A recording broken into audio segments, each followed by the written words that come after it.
More prayer brings more worship, and more prayer brings more answers to our prayers, and more prayer gives more glory to God. Therefore, we should pray often and pray more. And this is just looking at another phase. Maga ang prayer, parang nasa gitna. Tapos, tinitingnan natin ang lahat ng aspect. Kaya nag-overlap yung mga lesson natin.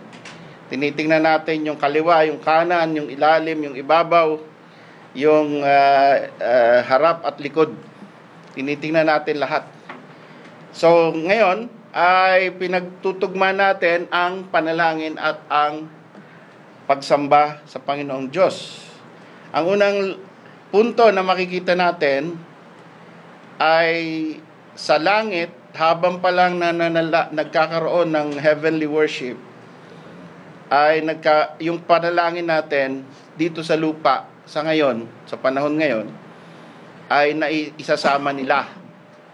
At yan ay makikita natin sa Revelation chapter 5, verse 8 to 10. Ito po ay yung nung dinala si John sa langit, ay maraming pinakita sa kanya ang Panginoon. And I believe mayroong mga parte sa Book of Revelation na future, pero meron ding parte sa Book of Revelation na present, which is the time of John itself. Kagaya nung Revelation 1 to 3, that is present. No? Sabi, kumuha ka na, sulatan mo yung mga church. It's not talking about future, but existing churches. Susulatan niya. And so, nung tapos na yung episode na yun, dinala siya sa langit, at doon naman, pinakita sa kanya, papaano nagwo-worship service sa langit.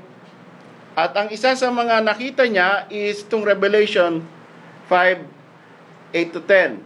Sabi, when he had taken the book, the 4 beasts and 24 elders fell down before the Lamb, having every one of them harps and golden vials full of odors, which are the prayers of saints. And they sang a new song, saying, Thou art worthy to take the book and to open the seal thereof, for thou wast slain, and hast redeemed us to God by thy blood out of every kindred and tongue and people and nation. So, parang nakikita ko dito is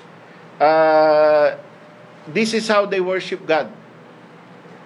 It's not just talking about the Great Tribulation period, although this is talking about the 7 seals that are about to be opened. But merong parte rito sa group of verses na to, Revelation 5, 8 to 10, na nagwo-worship sila sa Panginoon, na nandun sila sa langit. At ano-ano yung mga ginagawa nila habang sila ay sumasamba sa kalangitan? Ang una, they fell down before the Lamb. Sila ay yumuko. Sila ay nagpatirapa sa harap ng Lamb of God, which is the Lord Jesus Christ. So that ang pagkakaintindi natin ng falling down is bowing. Nagbabow sila. Talagang yung mukha mo nilalagay mo doon sa tuhod mo. That is also called worship. So when you fall down may nakita ako na very bad na Photoshop image na yung nanalo yung Golden State Warrior, yung ba nanalo? Nung nanalo sila, yung mga players nandoon sa stage, tapos lahat nagbabow down sa kanila. Nakita nyo ba yung picture na yon? That's blasphemy, no? But that is the way that people conceive of people who are good and very good, excellent, na dapat sambahin. Pero iisa lang ang dapat nating sambahin, the Lamb of God, Then, there is another part of worship because every one of them have a harp. So, yung musical instrument sa langit, ginagamit para sumamba sa Panginoon. And then, another is, yung meron silang incense, vial. Meron silang vial, golden vial, full of odors. And this is the prayer of saints. So, yung mga panalangin natin, kagaya kanina, nanalangin tayo. Yung mga tama na panalangin, na may karapatan na umakyat sa kalangitan, ay naiipon pala yun, nagiging parang sweet odor. This is just a picture, no? Hindi naman yung prayer natin nilalagay sa papel tapos lalagay pa rin sa vial. Hindi naman talagang literal. Kundi it's a picture that our prayers, the right prayers, become sweet odors in the sight of the Lord, in the nostrils of God. Okay, and another is the song. So they sang a new song. So ganyan na yung parang senaryo pinakita sa atin. Kaya ano ang magandang nakita natin na nakakaapekto pala sa kalangitan, yung prayer meeting natin, yung prayer life natin, nakakaapekto doon sa worship service nila, ongoing, in the presence of the Lamb, today. No? Kaya, isa yan sa mga answer to the question, why should we pray? Kung alam na ng Diyos, ang ating mga sasabihin at hihingiin, alam niya. At alam niya rin, minsan binibigay niya, minsan kahit hindi ka pa nagpe-pray, binibigay na niya. So, why? Because it's part of the worship service. So, pag nag-pray ka, yung odor, it's sweet smell, ang prayer mo sa langit. Okay? Another aspect of our prayer is earthly prayers for earthly worship. Of course, part of our worship service is always merong prayer. Walang worship service na walang prayer. At walang prayer na hindi ka nag-worship. Every time you pray, you worship. And every time you worship, you pray. So, here on earth, meron tayo isang example na yung lepers, maganda example to, sapagkat yung mga lepers humingi ng awa. Okay? So, pag nagpe-pray tayo, humingi tayo ng awa. Humingi tayo ng kahabagan ng Diyos. No? Sabi ni Paul, I beseech you therefore, brethren, by the mercies of God. So, when we walk, as we walk this Christian life, we walk by the mercies of God. We do not walk by our own strength. If we walk in the strength of the flesh, we walk in carnal. We walk a carnal walk. Pagka nagpipreach ka because gusto mong ma-impress, no?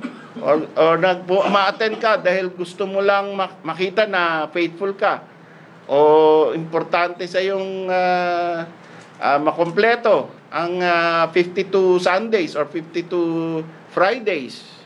Meron kang goal. That is walking after the flesh. Pag nag-i-invite ka so that you will win in a campaign. Pag nagso-soul win ka so that you will have a medal.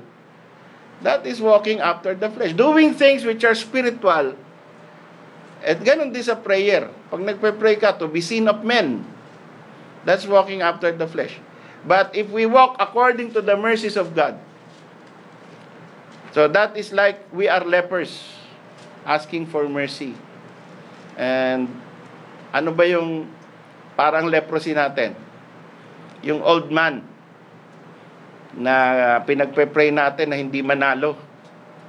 Meron pala, bawat isa sa atin, meron pa rin tayong old man. Old woman. No? Baka sabihin nila, sila may old man, yung babae walang old woman. May old woman din. Kahit save ka na, lumilitaw yan. Kahit matagal ka ng Kristiyano, lumilitaw yan. Bigla na lang yang lalabas at nagugulat ka minsan na andun pa pala yun. So you ask for the mercy of God like the leper asking for mercy. And ano nangyari sa Luke 17:12 to 16? The Lord Jesus Christ granted them, gave them mercy. Sabi, go into the priest. Go, show yourselves to the priests. So they were praying actually, have mercy on us, son of David. At ganun din tayo sa prayer natin, Panginoon, yung flesh ko sana matalo ko every day. Have mercy. Maawa ka.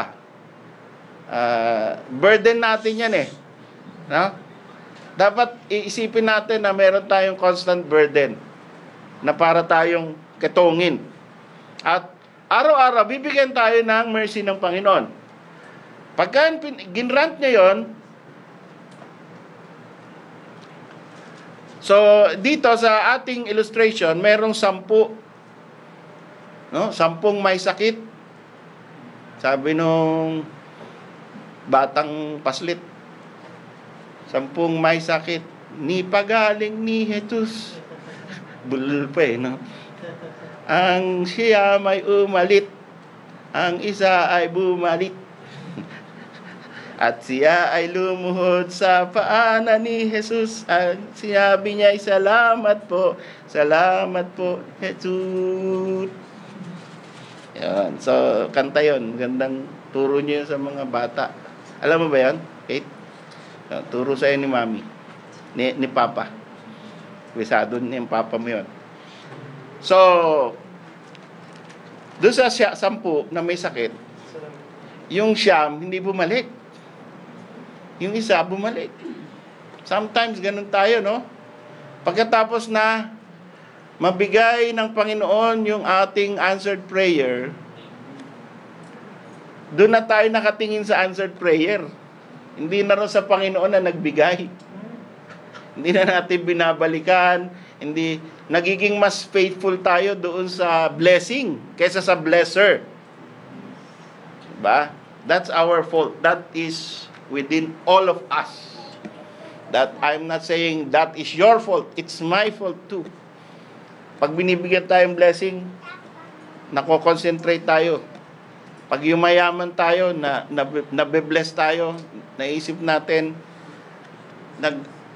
na doon ka nakaka-focus imbis na doon sa Panginoon na nagbigay sa iyo. So, pinagpala ng Panginoon yung bumalik. Sabi, thy faith has made thee whole. So, pinagpala ng Panginoon. Bakit? Di ba siya 10 yung luminis? Di ba 10 yung binigyan ko na answered prayer? Di ba 10 yung pinagpala ko? Bakit siya lang bumalik? So, the worshiper, the one who comes back to become more faithful, kahit na siya ay na-blessed na at mas marami na siyang natamo mula sa Panginoon, bumabalik pa rin siya, mas lalo siya nagiging faithful. Mas lalo siya nagiging servant. No? Mas lalo siya nagiging alipin. Habang yumayaman ang isang tao na pinagpapala ng Panginoon, lalo siyang hindi tayo nagiging aloof na tao, kundi lalo tayong nagiging matapat sa Panginoon. And so, the conclusion of this, that it's teaching us that we should ask and receive and then worship. If we come back to worship because we have received from the Lord, then we receive more. Receive more blessings. And most of it is spiritual blessing. So, laging konektado. Pinoconnect natin yung prayer tsaka yung worship. Another thing is that we should worship God even if our prayer is denied. Minsan ma-denied ka. Kahit matanda ka ng Kristiyano. At kahit marami ka ng answered prayer. Hindi pa rin, ang Diyos pa rin ang sovereign. Siya pa rin ang magsasabi kung ano yung gagrant niya at hindi. At ito nangyari kay Paul sa 2 Corinthians 12, 7 to 10. Let's go there.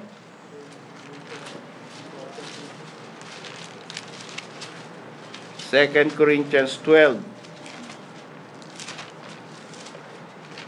Ano nangyari doon? 12, 7 to 10. And lest I should be exalted above measure through the abundance of the revelation, there was given to me a thorn in the flesh, the messenger of Satan to buffet me, lest I should be exalted above measure. For this thing I besought the Lord thrice, that it might depart from me. And he said unto me, My grace is sufficient for thee, for my strength is made perfect in weakness. That is the answer. Denied.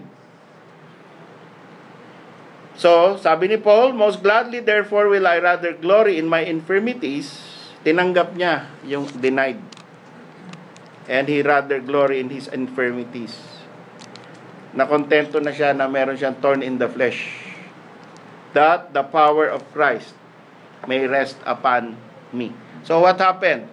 First of all, Paul made a request. Ano request niya? Na mag-depart yung thorn in the flesh. Lord, tanggalin niyo po yung thorn in the flesh. Kung ano man yun. We don't need to go into detail or speculation. Ilang beses? 3. I besought the Lord thrice. First time, Lord, masakit. Meron akong thorn in the flesh. Confident siguro siya kasi marami ng miracles na nangyari sa pagitan ng kamay ni Paul. I believe he has apostolic sign gifts. So, yung kanyang sarili, pag pinagpe-pray niya, supposed to be mas madali kasi naglilingkod siya sa Panginoon. Pero, tataka siya, walang answer. Walang sagot, walang vision, walang revelation, walang healing. Andun pa rin yung thorn in the flesh. So, could be another day. Sabi niya, Lord, help me, it's painful. Remove this thorn in the flesh. Again, no answer. Third time, still no answer. And then, after 3 times, what happened? Nangusap ang Panginoon. It could be the Holy Spirit speaking to his heart, but in a very plain language, that sinabi ng Panginoon, my grace is sufficient for thee. Yun ang sagot. Ibig sabihin, di ko aalisin yung thorn in the flesh. Magtiis ka, tiisin mo yan, bibigyan kita ng grace para makaya mo yan. So, denied. At minsan, isipin nyo this is a matured Christian, this is an apostle, this is a miracle work where God has shown miracles through the hand of Paul, even raising the dead. Pero yung sarili niya ay sa kalooban ng Diyos, I don't want to heal you. Okay? So, but I will give you grace. Kaya minsan, ganun. Baka minsan, hindi tayo pagbibigyan ng Panginoon sa panalangin natin na very urgent. No? Tungkol sa ating mga anak, may sakit. Tungkol sa ating sarili, kung may sakit, kung may cancer, kung meron tayong emergency, meron tayong crime na nangyari or whatever. Ba, napunta ka sa Marawi, naipit ka ron. Lord, sana bigyan mo ako ng window para makalabas ako. 26 days na, hindi makain na ako ng karton. Tapos wala kang makita. No? So Lord, badala ka ritong military para ligtas kami. Walang dumarating. So my grace is sufficient for thee. Ano kaya yun? No? Paano kaya ikaw isusustain ng Panginoon? So that is sometimes the answer of the Lord. And anong nangyari? Nagtampo ba si Paul? Sabi niya, I will rather glory in my infirmity. Lalo siya nag-worship. Lalo siya nag-worship. That is a mature Christian. Na meron ka request, hindi pinakinggan, hindi pinagbigyan, pero lalo ka naging tapat sa Panginoon. At sabi mo, in-embrace mo yung sitwasyon mo. In-embrace mo yung suffering. In-embrace mo yung denial. Okay? So, it takes a mature Christian to have that. And I hope all of us, if ever bigyan tayo ng Panginoon ng ganyang klaseng pagsubok, makaya natin. At kapag naramdaman na natin na talagang hindi aalisin ng Panginoon yung thorn in the flesh, hindi sasagutin ng Panginoon positively yung ating hinihingi, ay masabi rin natin, kagaya ni Paul, I will rather glory in my infirmities, that the power of God may be given, exalted, no? That the power of Christ may rest upon me. So, minsan, I think, ito, sa isip ko lang, I think, pag nag-uumpisa tayo na para tayong bata sa prayer life natin. Pagka nagpe-pray ang bata, parang nagpe-pray sa tatay, hindi niya alam kung ano yung gusto ng tatay, kung ano yung bibigay. Ang alam niya lang kung ano yung gusto niya. So, siyempre, we pray reverently. Kaya, ang tendency, minsan may mga nagpi-PM sa akin or nagte-text or tumatawag, Pastor, tama ba ipag-pray ko ito? Ayan ang tanong natin sa ating sarili. Why not, instead of asking me or another, tanong mo sa Panginoon? Pwede yun. Sabi mo, Lord, can I ask you about this? So, pwede po ba, Panginoon? Hindi mo alam So, pinagpe-pray mo kung ano yung pwede. Tama ba? Pwede tayo mag-pray na gano'n. Tama po ba, Panginoon, na hingiin ko ito sa iyo? I believe the Lord will teach us directly by giving us answers. Pwede ring sabihin natin in certain words, Lord, sana po pagbigyan nyo itong hinihingi ko. Nag-pray na ba kayo ng ganong method?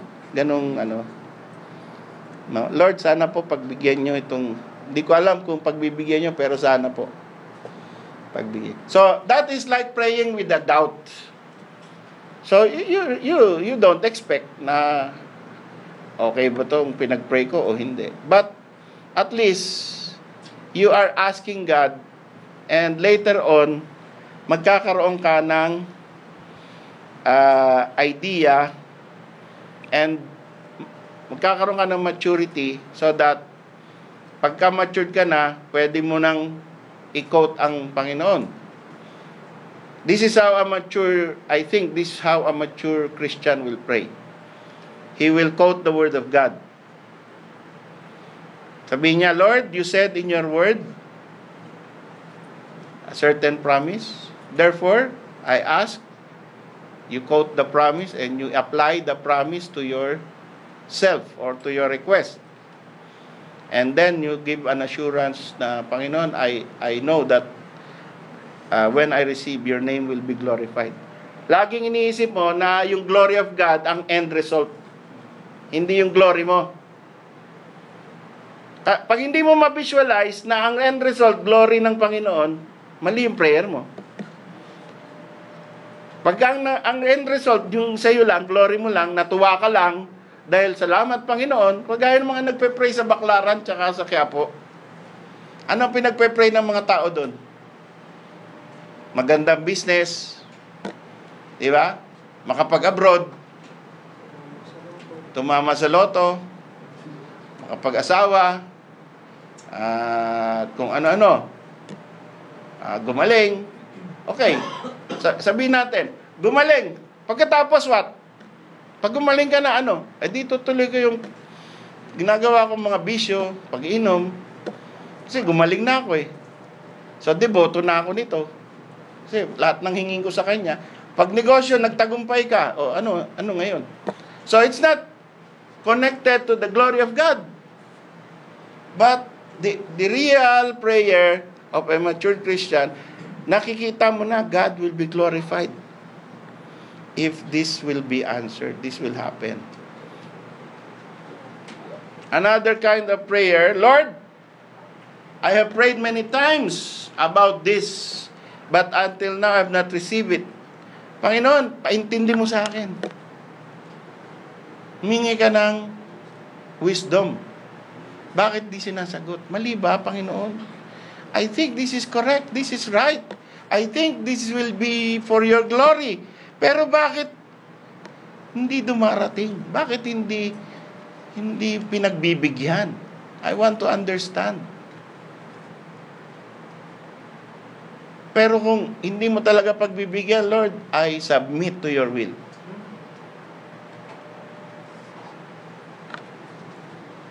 Another is, Lord, we have prayed before about this, but you did not grant. Naging sure ka na talagang hindi ibibigay. Ito na lang, Panginoon. Ayaw mo ito. Halimbawa, sa isang direction ng buhay, ng career, or sa direction ng ministry. May pinagpe-pray ka. Kagaya ni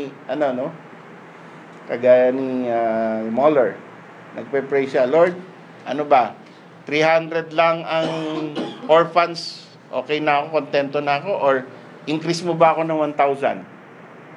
So, biglang dumami yung nag-contribute ng pera sa kanya. May nagbigay pa sa kanya ng isang jewelry box worth £500,000. Dinonate sa kanya bigla. So sabi niya, the Lord is leading me to start to increase the ministry to 1,000 orphans. Kasi may nagbigay sa akin ito, aanin ko to. No? Sa isang vain na tao, sabi, nililid na ako ng Panginoon para mag-quit at magnegosyo na kasi binigyan ako ng kalahating milyon na pounds na gift. Pero sa kanya, hindi. This is the answer. God is leading me to a bigger ministry. See? So, depende kung paano magbibigay ang Panginoon sa iyo ng leading. And also, you ask. Okay? So, as you pray more, you learn what things God desired that you should pray about and what you are doing or asking for incorrectly. So, pray ka hanggang sa lumiit yung circle. Nakakuha nyo ba itong illustration? Marami ka pinagpipray. As time goes on, maintindihan mo, aalisin ko na to sa prayer list ko kasi dito kalooban ng Diyos. Aalisin ko na to kasi iba pala ang direksyon ng Panginoon sa aking buhay. Aalisin ko na ito. Aalisin ko na yan. Hanggang makuha mo yung talagang kalooban ng Diyos at yun ang pinagpe-pray mo. Habang nag-i-increase ka in maturity sa iyong prayer life, nakikita mo yung denied. Siyempre, pag denied, hindi mo na pagpe-pray yun. Denied yun. Iibahin mo yung direction ng prayer. Pero, in the beginning, malaki ang scope. Okay? So, lastly, this is our conclusion. Prayer about everything always bring good to the soul. leading the soul to worship God more. Laging may pakinabang ang prayer. Whether sinagot ng Panginoon positively, may pakinabang ka dyan. Pag sinagot ng Panginoon ng denied, may pakinabang ka pa rin. Nalaman mo kung ano yung ayaw ng Panginoon. Di ba? Direction yan eh. Pag denied, so parang yung boss mo. Sabi mo, boss, bigyan mo ako ng increase. Ay, wag mo akong kausapin ganyan. Hindi, alam mo na. Alam mo na. Hindi mo na ulitin yon. Babaguhin mo ngayon yung style mo. Sir, pwede po ba babaguhin mo yung approach mo? Increase pa rin gusto mo. Pero iba. Ibang approach. Diba? Alam mo kung papaano ka makakapunta sa kanya or makukuha mo yung gusto mo or baka hindi yon. So, iba naman. Pwede po bang makahingi ng allowance? O hindi ka humingi increase. Humingi ka ng allowance. Pwede po bang makabakasyon at may bonus? O hindi ka humingi increase. So, pwede mo bang housing? Whatever, no? So, God, when we are dealing with the Lord, we know, ito ayaw ng Panginoon, so I will not pray that. Nakukuha mo yung what is God's desire for your life, and what is not, should not be in you. May mga taon, naniwala ba kayo na may mga tao na hindi gusto ng Panginoon na para sa kanila yumaman? Yung average lang. Naniwala ba kayo doon? No? Hindi para sa lahat ng Kristiyanong maging mayaman. Tama? Merong mga gusto yun ang kalooban ng Diyos sa kanila.